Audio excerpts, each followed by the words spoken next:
Film horor yang satu ini akan membuat kalian merasa tidak nyaman bukan karena hantu ataupun monster, melainkan karena kengerian yang diciptakan oleh perilaku anak-anak di dalam film ini terhadap satu sama lain. Halo semuanya, gue Billy, dan di video kali ini gue bakalan ngebahas film yang baru aja gue tonton yang berjudul The Plague tahun 2025. Ini bukanlah film horor tentang hantu, melainkan adalah film horor psikologis yang dapat mempengaruhi psikis dan mental para penontonnya.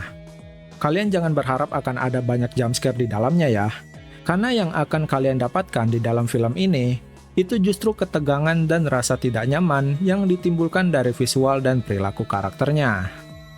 Film ini juga memiliki sedikit sentuhan body horror di dalamnya, yang sebenarnya tuh nggak terlalu sadis, tapi sekalinya muncul, itu bener-bener ngilu dan ngebuat gue terkejut sih saat menontonnya. Sebenarnya tadinya tuh gue nggak tahu apa-apa guys tentang film ini. Yang ngebuat gue tertarik untuk menonton filmnya, itu karena gue ngeliat poster dan trailernya yang bener-bener keren banget. Asli, gue suka banget sih sama poster dan trailernya. Nah, tapi di sini gue nggak akan ngebahas trailernya, melainkan di sini gue akan langsung ngebahas isi filmnya aja ya. Oke, tanpa basa-basi langsung aja kita masuk ke sinopsisnya. Let's go. Berlatar di sebuah camp musim panas polo air pria pada tahun 2003, film ini mengikuti karakter yang bernama Ben, seorang anak remaja umur 12 tahun yang memiliki kecemasan secara sosial. Si Ben ini khawatir karena takut tidak memiliki teman di sana. Alhasil, dia mencoba bergaul dengan yang lainnya, walaupun kadang dia mendapatkan perlakuan yang kurang baik dari teman-temannya itu. Di camp tersebut tuh terdapat sebuah tradisi yang sangat kejam, di mana para anak laki-lakinya selalu membuli seorang penyendiri yang bernama Eli karena menderita penyakit kulit yang cukup parah.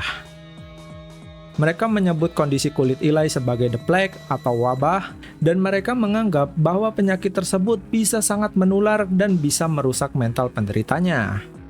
Ben yang sudah diterima oleh circle-nya si Jack pun mulai terjebak dalam dilema moral antara ikut menindas si Eli atau mengikuti empatinya. Jadi si Ben ini tuh dia ingin bergabung ke dalam circle-nya si Jack, dan ketika dia melihat anak-anak di circle tersebut membuli si Eli, dia pun bingung apakah dia harus ikut membulinya juga, karena di sisi lain dia juga merasa kasihan dengan si Eli ini. Nah, ketegangan pun mulai memuncak ketika Ben mulai mendekati Eli secara diam-diam, dan dia pun merasa wabah tersebut sepertinya mulai menyebar ke tubuh dirinya. Ya, kurang lebih seperti itulah sinopsis yang ada di dalam film ini. Charlie Polinger menggunakan premis yang cukup pintar.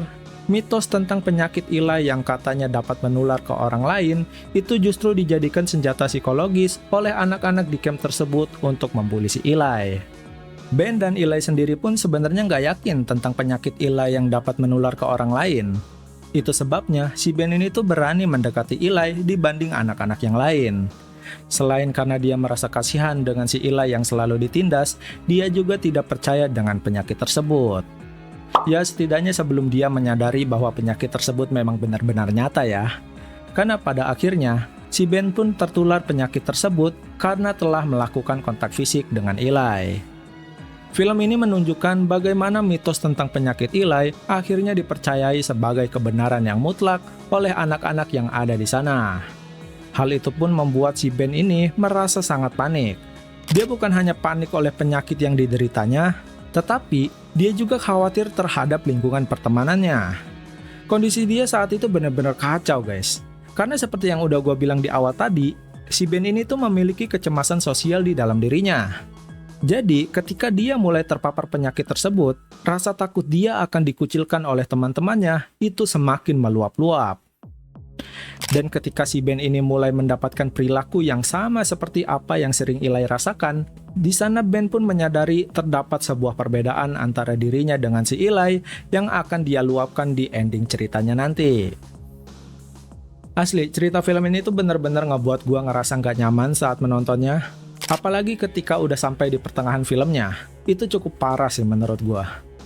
Gue tuh termasuk orang yang gak suka banget sama tindakan pembulian, jadi saat gua menonton film ini, emosi gua tuh seperti diperas abis-abisan guys. Gue bener-bener kesel banget sama perilaku anak-anak di dalam film ini, apalagi sama si Jack. Asli, rasanya pengen gue gampar nih anak. Ditambah lagi kehadiran Daddy Wax di dalam film ini justru malah memperburuk keadaan yang ngebuat gue tuh jadi gregetan sendiri saat menontonnya.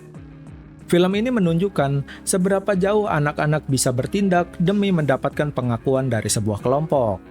Melalui karakter Ben, kita melihat perjuangan seorang anak yang harus memilih antara menjadi predator agar aman atau tetap menjadi manusia yang punya empati namun berakhir menjadi korban.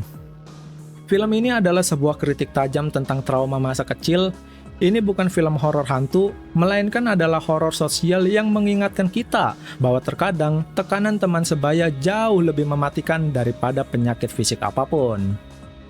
Secara visual, film ini sangat berhasil untuk membangun latar waktu tahun 2003, memberikan kesan nostalgia yang kelam dan rasa tidak nyaman.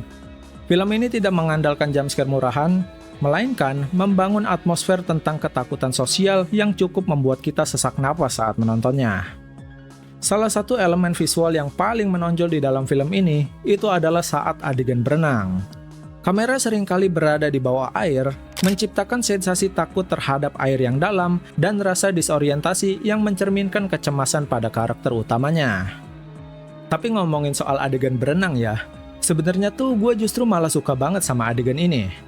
Menurut gua, adegan berenang di dalam film ini itu tuh diambil dengan sangat cantik.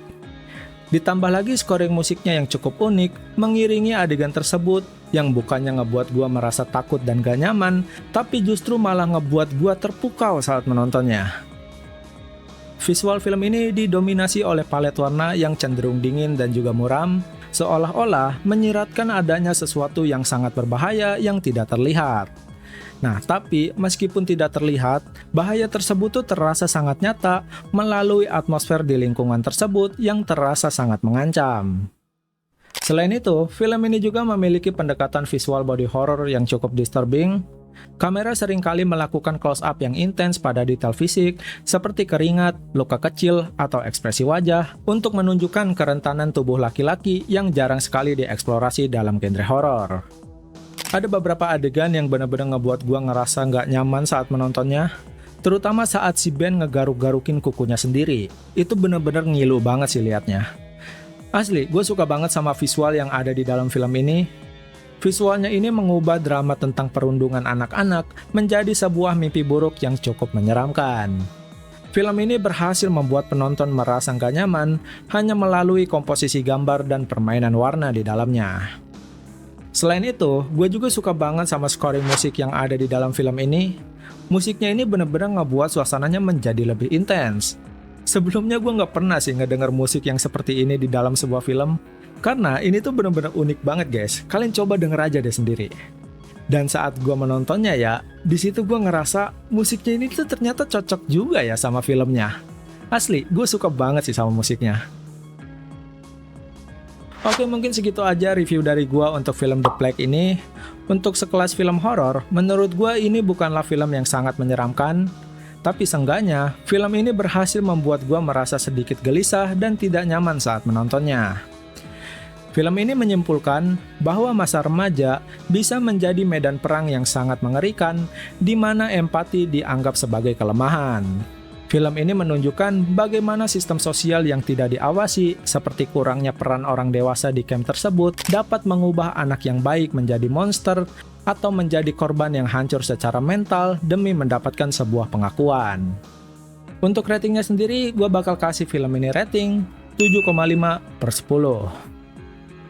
Oke, mungkin segitu aja untuk video gue kali ini. Kalau kalian suka dengan konten seperti ini, jangan lupa untuk klik like dan juga subscribe. Kalau begitu, sampai jumpa di video gue selanjutnya. Bye-bye. Bye guys.